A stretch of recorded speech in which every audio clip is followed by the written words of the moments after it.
نکته بعدی صرفه‌جویی در واقع برق، تجهیزات و این هاست. این صرفه‌جویی ها رو ما در فارم خودمون و سالن خودمون خواهیم داشت. سلام. امروز میخوام در رابطه با اهمیت برنامه نوری در گله‌های گوشتی و مرغ‌های گوشتی نکاتی رو خدمت شما دوستان عزیز ارائه کنم.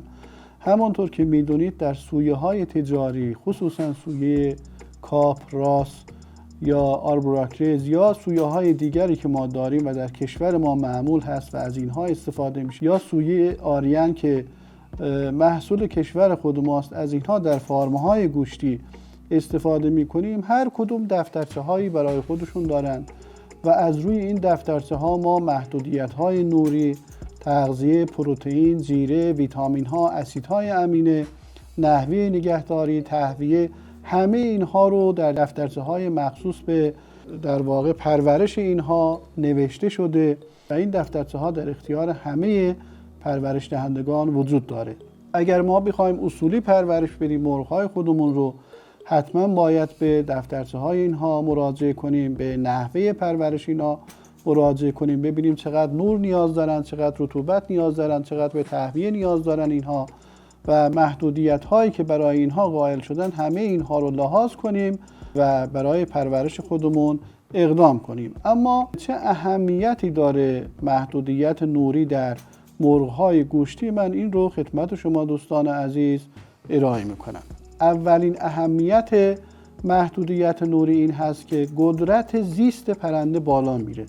قدرت زیست معمولاً به مجموعی از عوامل میگن که حیات پرنده رو و حیات طیور رو تحت تاثیر قرار میده و باعث میشه که رشد طیور در اون مقطع بیشتر بشه و در واقع با سرعت بیشتری این پرنده رشد خودش رو ادامه بده بدون هیچ گونه بیماری و عارضی. در واقع زیست پرنده قدرتش بالا میره.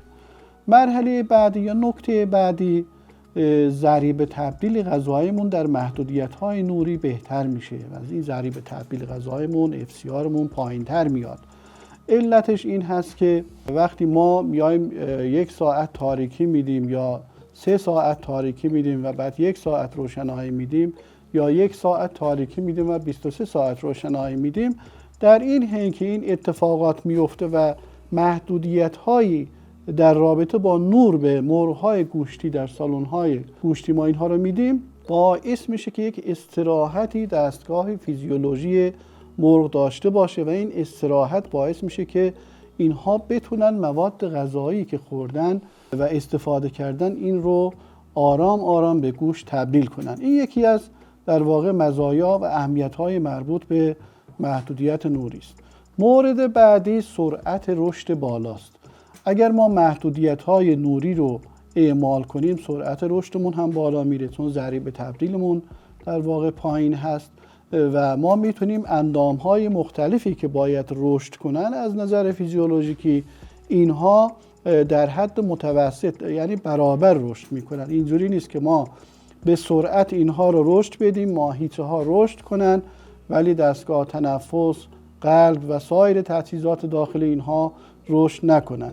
این محدودیت های نوری باعث میشن که یک رشد در واقع ما همه جانبه داشته باشیم، یعنی در واقع یک توسعه داشته باشیم در بدن اینها و اندام های اینها. مورد بعدی مرگ و میرهای پایین هست. دوستان ببینید در همون بند قبلی من اشاره کردم وقتی سرعت رشد بالا میره و شدت نور ما بالاست، استرس هم بالاست. این شدت نور باعث استرس میشه و این استرس مشکلاتی رو در داخل فارم برای مرغ‌های ما به وجود میاره و همین خاطر ما باید مراقب باشیم در محدودیت‌های نوری که این همزمانی رشد رو با محدودیت نوری ما یکسان بکنیم که همه اندام‌ها در واقع رشد متناسبی داشته باشند. اگر شما توجه داشته باشید قلب یک مرغ به اندازه یک بند انگشت هست.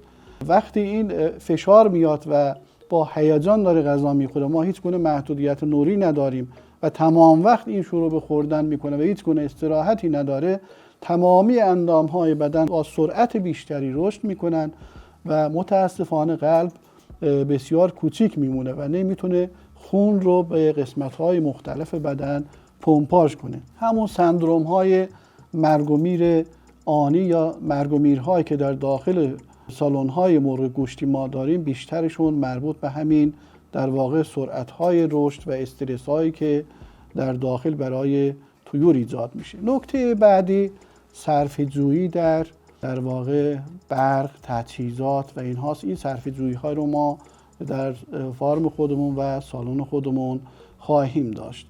نکته بعدی که خیلی برامون اهمیت داره بحث بیماری های تنفسی است. وقتی شما یک ایست میدید، در واقع یک محدودیت نوری میدید، چه 1 ساعته یا 3 ساعته، اینها برنامه‌هایی هستند که در دوره آموزشی اینها رو به صورت کاملا تخصصی بهش اشاره خواهیم کرد. این محدودیت‌های نوری 1 ساعت 3 ساعت اینها باعث میشن که گرد و غبار کمتری تولید میشه. وقتی گرد و غبار کمتر باشه در واقع تنفس طیور راحت تر میشه. اینها 1 ساعت الی 3 ساعت رو میتونن استراحت کنن و این استراحت باعث میشه تنفسشون در واقع با هوای بهتری اینها تنفس داشته باشن و جلوی بیماری های تنفسی برای اینها گرفته میشه. و موردی که ما در واقع خیلی دنبالش هستیم در سالن های گوشتی و فارم های گوشتی بحث استرس گرمایی هست یا تنش های گرمایی است که در جلسات بعد من این رو به صورت مشروح اشاره خواهم کرد. وقتی شما این محدودیت نوری رو به مرغ های خودتون میدید، در این محدودیت ها وقتی مرغ تحرکی نداره، غذایی نمیخوره، این تنش های حرارتی میاد پایین. این حرارتی که بدن اینها باید تولید بکنن، میزان این حرارت خوشبختانه پایین تر میاد و شما میتونید در واقع کنترل تنش های دمایی رو هم حتی در تابستان ها داشته باشید. نکته بعدی هم که از نظر اقتصادی برای ما مغروم به صرفه است بحث استفاده از خوراک است. در این نوع محدودیت ها یا محدودیت های نوری غذای کمتری هم، پرت کمتری هم داره، غذای کمتری هم میخورن و اون استرس قبلی رو ندارن و میتونن در واقع در بهبود دستگاه گوارش اینها، بهبود هضم اینها ما پیشرفت خوبی رو داشته باشیم. 2 تا مورد خیلی با اهمیتی هم هست که در رابطه با محدودیت‌های نوری. یکی این هست که ما جلوی یکی از بیماری‌های بسیار مهمی رو به نام آسیت میگیریم که وقتی که ما تنش داشته باشیم، حرارت بالاتر باشه و اون فشار برای مرغ بیشتر باشه، ما دچار بیماری آسیت هم میشیم و اگر ما هیجان مرغ رو بیاریم پایین، ما میتونیم این بیماری رو هم در داخل فارم‌های خودمون با هوای مطبوع و هوای سالم اینها رو کنترل کنیم. و اما آخرین موردی که باید خدمت دوستان عرض کنم و مورد بسیار با اهمیتی هم هست بحث رفتار پرنده است. رفتار پرنده متناسب میشه، خوب میشه، پرنده ها شادابتر میشن، با تراوت‌تر میشن. اگر شما مقایسه‌ای بین اینها داشته باشید، بین قبل از محدودیت نوری و بعد از محدودیت نوری، مشاهده میکنید که شما پرنده های سرحالتری دارید. پرنده ها سرحالترن و در واقع محدودیت ها و محدودیت های نوری باعث شدن که شما پرنده سالمتری رو هم در داخل فارم خودتون داشته باشید. خیلی ممنون که تا آخر ویدیو با ما همراه بودید. ما رو به دوستان خودتون معرفی کنید. سیو و شیر و لایک یادتون نره. اگر سوالی در این زمینه داشتید حتما برامون کامنت کنید تا در اسرع وقت به سوالات شما عزیزان پاسخ داده بشه. خیلی ممنون. خدا نگهدار.